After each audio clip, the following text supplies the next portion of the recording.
Kali ini, Candu Movie akan menceritakan alur film yang berjudul Shang-Chi and the Legend of the Ten Rings. Kisah ini menceritakan organisasi rahasia Ten Rings atau 10 cincin yang dipaksa untuk menghadapi masa lalu yang ditinggalkannya.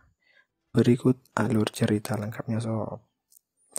Yang mendapatkannya bisa melakukan apa saja yang diinginkannya. Kemudian seiring berkembangnya zaman, pemegang Ten Rings yang tidak lain adalah ayah dari aktor utama di film ini, yakni Shang-Chi, ingin menemukan daerah tersembunyi. Ini adalah istrinya sendiri dan pertempuran dimulai. Sisi lain setelah itu, diceritakan masa kecil Shang-Chi yang diberikan kalung liontin oleh sang ibu. And then, Shang-Chi yang diperankan oleh Simu Liu, yang tiba-tiba udah gede aja nih sob, bersiap untuk bekerja di sebuah hotel. Setibanya di hotel, datanglah pengunjung menggunakan mobil keren guys. Dan mobil keren tersebut langsung dites drive oleh rekannya yang bernama Katie. Keesokan harinya, setelah sarapan pagi bersama, mereka berdua melakukan perjalanan menggunakan kereta. Di tengah perjalanan di dalam kereta, Sean dan Katie diserang oleh sekelompok orang yang tak dikenal yang ingin merampas liontin milik Sean. Dan tanpa diduga, Sean dapat melawan para perampas tersebut guys, yang membuat semua tercengang.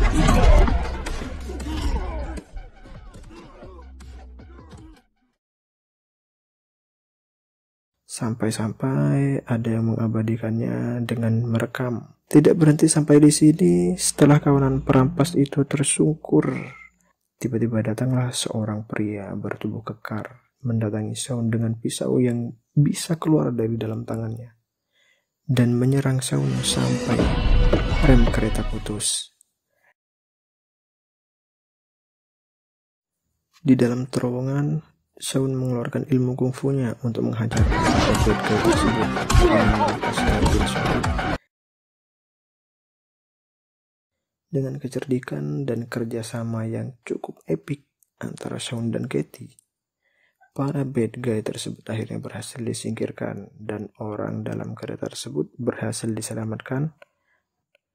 Tetapi liontin Sean berhasil didapatkan oleh pria bertubuh besar tadi. And the other side, dikisahkanlah Shang-Chi yang dididik bela diri oleh anak buah dari ayahnya.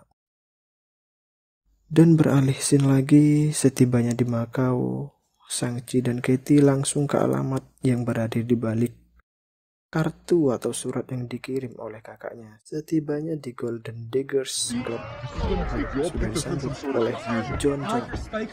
Golden Daggers Club adalah tempat pertarungan yang disiarkan di dark web, di mana banyak orang yang memasang taruhan dalam pertarungan tersebut.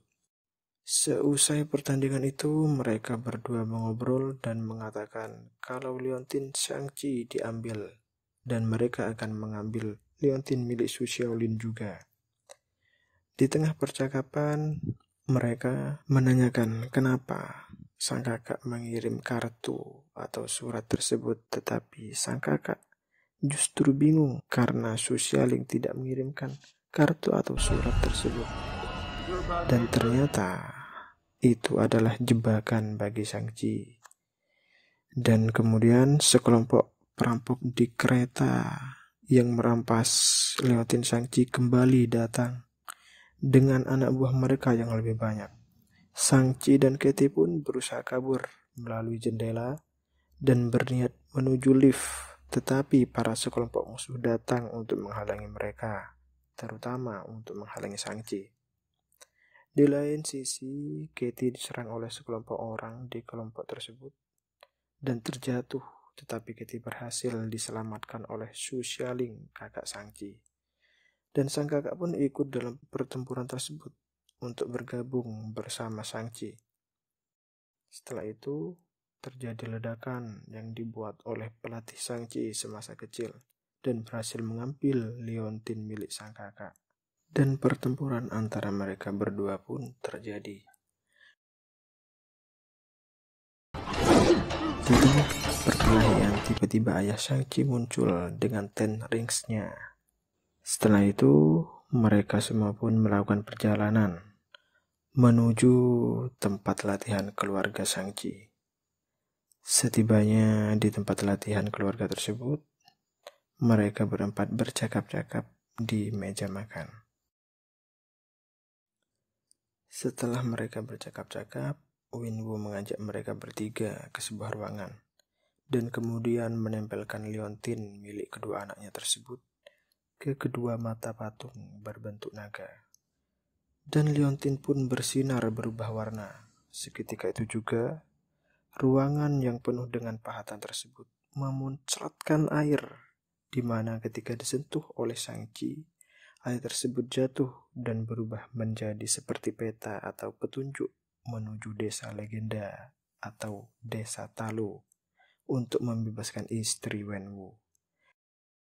Setelah itu, Shang-Chi dan sang kakak dilempar oleh ayah karena berusaha menentang apa yang direncanakan oleh Wenwu sang ayah, dan kemudian dimasukkanlah ke dalam penjara bersama Katie. Di dalam penjara, mereka bertiga mendengar suara yang cukup misterius, dan akhirnya mereka mendekati sumber suara tersebut, dan ditemukanlah sebuah ruangan yang di dalamnya ada seseorang yang bernama Trevor. Dan di dalam ruangan itu juga ada hewan yang cukup aneh yang bernama Morris, di mana Morris dapat mengenali Shang-Chi dan dapat memandu menuju desa legenda yang akan di sisi lain, Su Xialing menemukan terowongan untuk kabur dan mereka menggunakan mobil curian di garasi tersebut. Dan kejar-kejaran pun tidak terelakkan.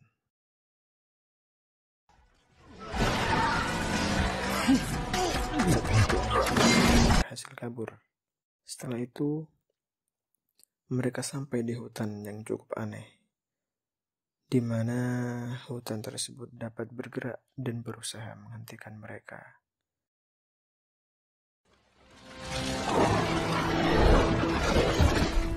Dan ternyata sebuah labirin untuk menuju desa Talo, yakni desa legenda. Dan Trevor menjadi petunjuk arah bagi mereka. Kemudian mereka berhasil keluar dari hutan bambu tersebut, dan mereka pun meneruskan perjalanan melewati air terjun yang dapat tembus ke dalam wilayah yang penuh dengan hewan-hewan aneh. Akhirnya mereka tiba di tempat bibi dari Shang-Chi dan Xialing, yakni Bibi Nan. Really?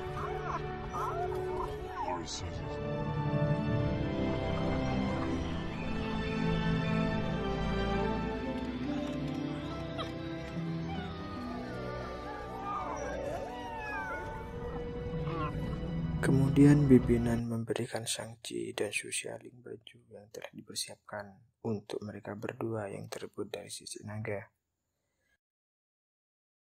Shang-Chi dan Su Xialing pun berlatih, begitu juga dengan Katie berlatih memanah di desa itu.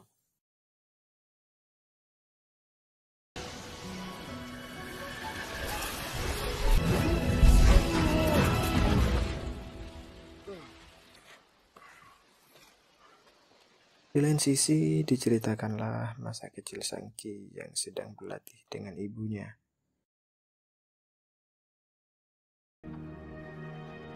Yang kemudian didatangi oleh sekelompok orang yang ingin membalas dendam masalah suaminya.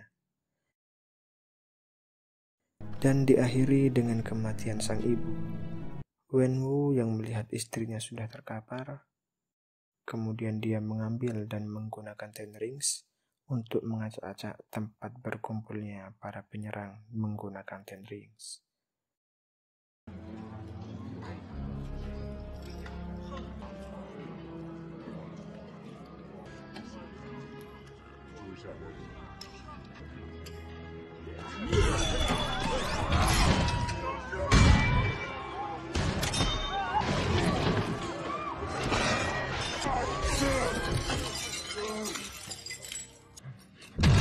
Keesokan harinya di desa Talo, di pagi hari mereka semua bersiap, dan ayah Wenwu beserta para prajuritnya pun mendatangi desa tersebut.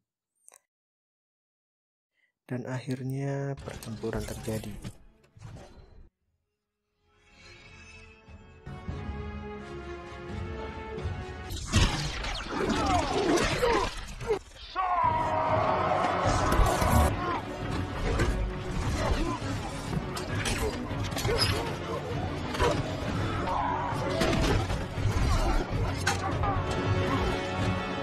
Sanji pun turut dalam pertarungan tersebut melawan ayahnya sendiri yang bernama Wenwu yang memiliki Ten Rings.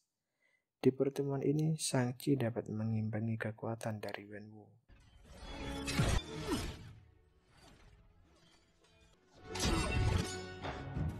Akan tetapi, masih belum cukup,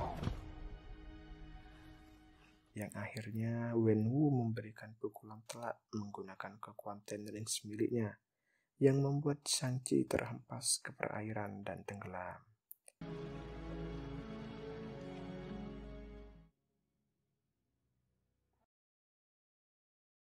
Kemudian Wenwu mendengar suara yang seolah-olah itu adalah suara istrinya yang sedang memanggil-manggilnya dan mendatangi sumber suara tersebut. Dan dengan kekuatan Ten Rings dihancurkanlah belenggu besar dan keluarlah prajurit-prajurit dari para penghuni kegelapan yang telah disegel dan menyerang para desa yang sedang bertempur dan membawa jiwa-jiwa yang telah mati untuk diberikan kepada induk mereka. Shang-Chi yang tenggelam kemudian keluar dari perairan dengan menunggangi naga untuk membantu warga yang sedang menghalau para prajurit penghuni kegelapan.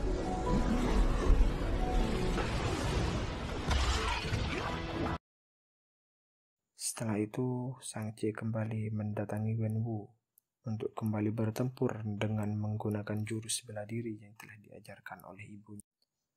Dan pertempuran epik pun dimulai, di mana Shang-Chi sudah dapat mengendalikan separuh dari Ten Rings milik ayahnya dan menggunakannya untuk melawan Wenwu. Akan tetapi Shang-Chi sendiri, Wenwu mengerahkan setengah dari Ten Rings miliknya untuk menyerang Shang-Chi. Alih-alih dapat menyerang Shang-Chi, justru Shang-Chi dapat menguasai semua Ten Rings milik ayahnya dan dapat memilikinya. Di samping itu, induk dari penghuni kegelapan pun keluar dan mulai menghisap jiwa Wenwu. Alhasil, jiwa Wenwu pun dapat terhisap semuanya dan ayah Shang-Chi pun meninggal. Shang-Chi yang sudah menerima warisan Ten Rings dari sang ayah dibantu dengan sang naga menyerang induk penghuni kegelapan yang sedang akan menyerang desa. Akan tetapi anak-anak dari penghuni kegelapan memberikan induk mereka makanan. Kemudian jiwa sang naga pun mulai dihisap oleh induk penghuni kegelapan itu. Di lain sisi, Katie yang telah belajar memanah di desa itu berhasil melumpuhkan induk penghuni kegelapan dengan memanah tenggorokan binatang tersebut. Dan sang naga pun kembali mengurung binatang itu di perairan. Dengan kerjasama yang luar biasa antara Shang-Chi, Su Xialing, dan naga tersebut, akhirnya induk penghuni kegelapan pun berhasil dibinasakan. Dan cerita pun diakhiri dengan Shang-Chi dan Katie yang dijemput oleh Wong menuju tempat tinggalnya menggunakan lorong waktu.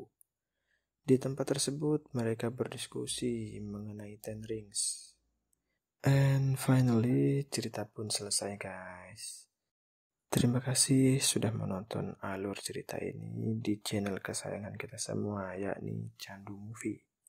Bagi kalian yang ingin request movie untuk kita review, silahkan tulis di kolom komentar ya guys. Oh iya, jangan lupa like, share ke teman-teman kalian, komen, dan subscribe channel Candu Movie supaya kita dapat mengembangkan channel ini bersama-sama. And see you guys in the next review movie. Bye-bye.